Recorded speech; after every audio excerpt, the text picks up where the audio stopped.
November 11th is Veterans Day. Americans honor veterans, people who have served or currently serve in the U.S. military. What makes November 11th special?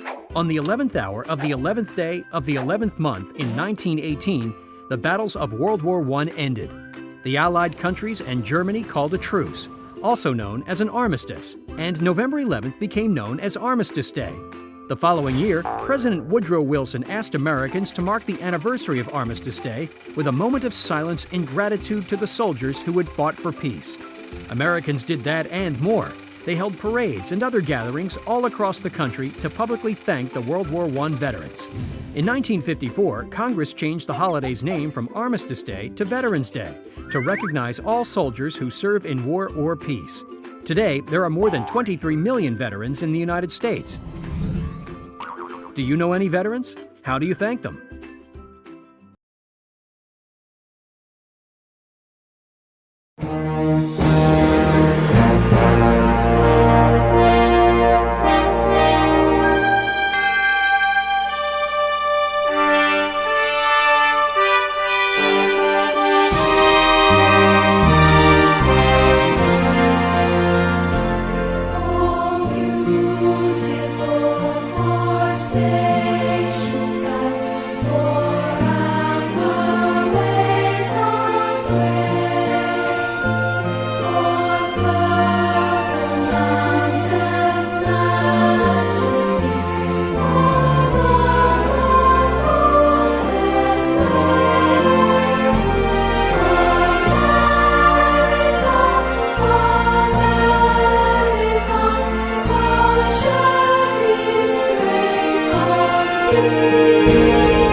There are more than 21 million veterans in the United States. They are the men and women who have served on active duty in any branch of the U.S. Armed Forces, in peacetime or war. More than 2 million are women. Veterans represent about 6.5% of the total U.S. population. Around 1% of American women and around 12% of American men are veterans. 16.1 million living U.S. veterans served during at least one war, while 5.2 million served during peacetime. Of the 16 million Americans who served in World War II, about 620,000 are still alive. From the Revolutionary War to the Global War on Terror, U.S. veterans have served in 12 major wars and numerous smaller military conflicts, from fighting Barbary pirates to peacekeeping in the former Yugoslavia to hunting down Osama bin Laden. And our veterans' role in U.S. history goes far beyond the battlefield. 26 of 44 presidents have been veterans. The Revolutionary War produced 4 U.S. presidents, while no fewer than 7 presidents were veterans of the Civil War. 97 members of the current U.S. Congress served or are currently serving in the military, including 81 members of the House of Representatives and 16 senators. 1/3 of all Supreme Court justices throughout history have served in the military, with the majority of those serving in times of war. And of the 330 current and former astronauts in the U.S. space program, 219 served in the armed forces. During peacetime, our military forces have provided humanitarian aid and disaster relief to areas in need at home and abroad. During Hurricane Katrina, for example, nearly 70,000 troops, active duty, reserve, and National Guard, were involved in what is said to be the largest relief effort in U.S. history. These are just a few of the many contributions we can thank our veterans for, from our nation's beginnings until today.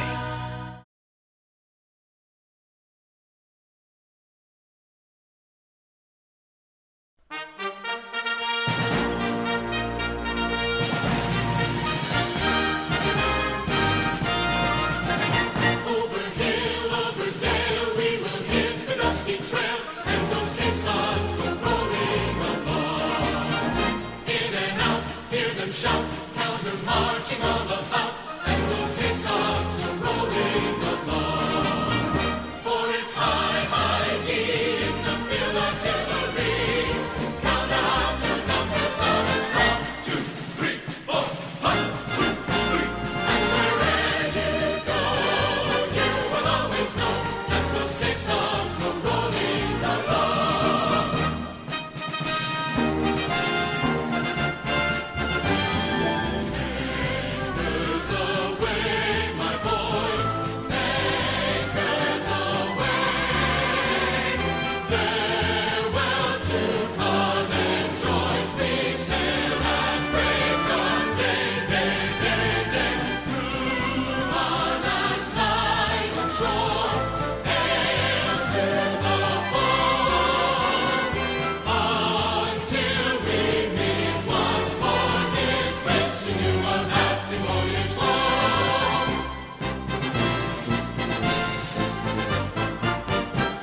wasted every day. I wish it could be saved. Yankee Doodle, keep it up. Yankee Doodle dandy.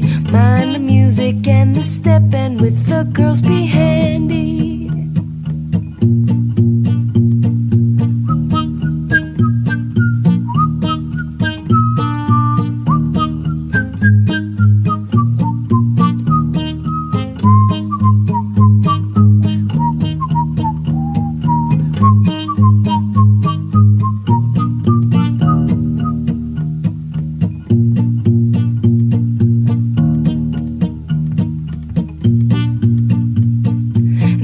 Captain Washington upon a slapping stallion, giving orders to his men. I guess there was a million.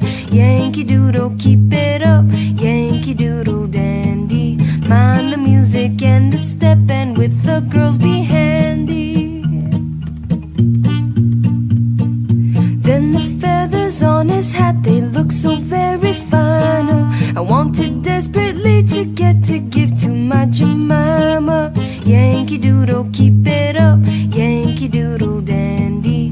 Mind the music and the step, and with the girls be handy. Yankee Doodle, keep it up. Yankee Doodle dandy. Mind the music and the step, and with the girls be handy.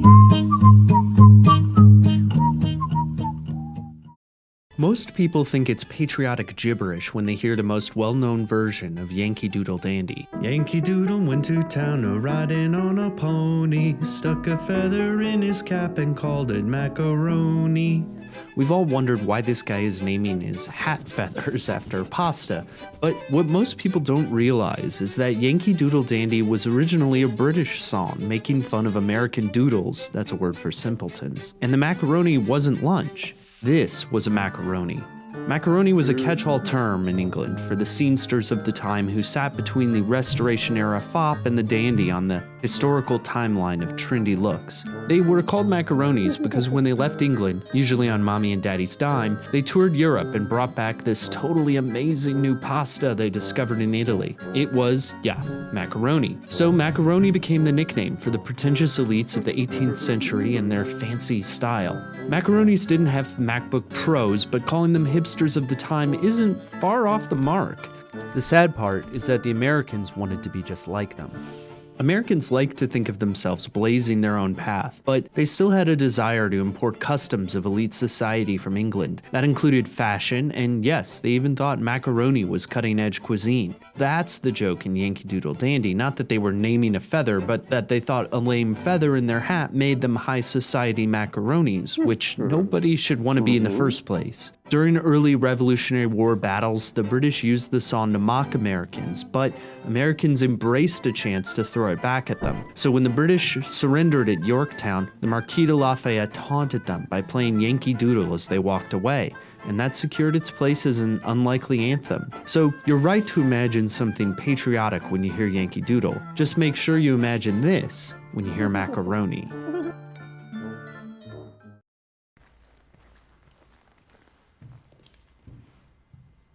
John Philip Sousa led the Marine Band to new heights of popularity during his tenure as leader from 1880 to 1892. It was during this era that he earned the title the March King, a well-deserved nickname that continues to this day. Of the 136 marches he composed, one has stood out above all the rest.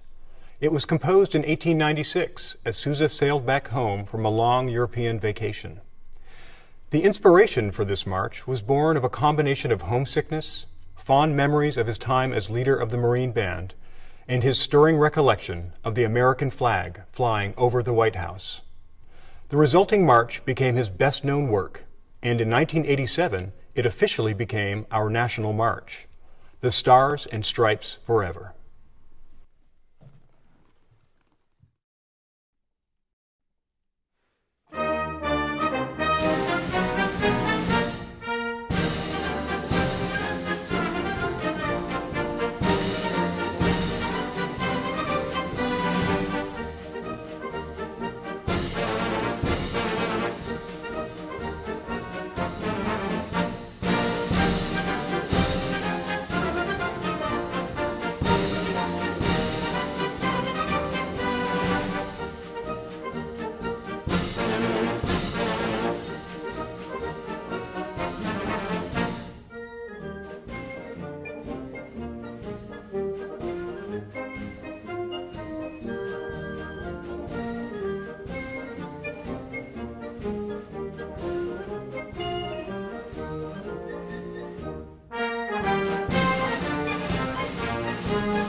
Wacko, you can wager all or part of your money.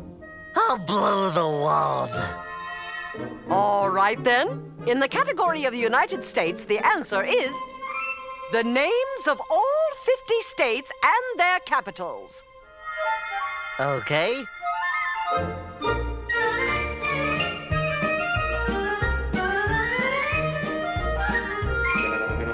Here goes.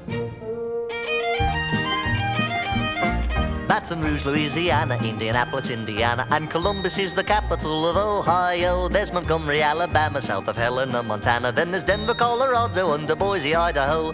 Texas has Austin, then we go north to Massachusetts, Boston, and Albany, New York. Tallahassee, Florida, and Washington, D.C. Santa Fe, New Mexico, and Nashville, Tennessee. Elvis used to hang out there a lot, you know. Trenton's in New Jersey, north of Jefferson, Missouri. You got Richmond in Virginia, South Dakota has Pierre. Harrisburg's in Pennsylvania, and Augusta's up in Maine. And here is Providence, Rhode Island, next to Dover, Delaware. Concord, New Hampshire, just a quick jaunt to Montpelier, which is up in Vermont. Hartford's in Connecticut, so pretty in the fall. And Kansas has Topeka, Minnesota has St. Paul.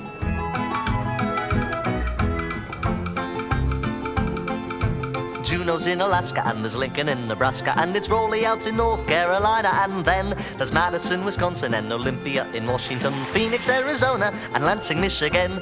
Here's Honolulu, Hawaii's a joy, Jackson, Mississippi, and Springfield, Illinois, South Carolina with Columbia down the way, and Annapolis in Maryland on Chesapeake Bay. They have wonderful clam chowder. Cheyenne is in Wyoming, and perhaps you make your home in Salt Lake City out in Utah where the buffalo roam. Atlanta's down in Georgia, and there's Bismarck, North Dakota, and you can live in Frankfort in your old Kentucky home. Salem in Oregon, from there we join. Little Rock in Arkansas, Iowa's got Des Moines, Sacramento, California, Oklahoma and its city, Charleston, West Virginia, and Nevada, Carson City. That's all the capitals there are. Huh? Oh, I'm so sorry. You failed to put your response in the form of a question.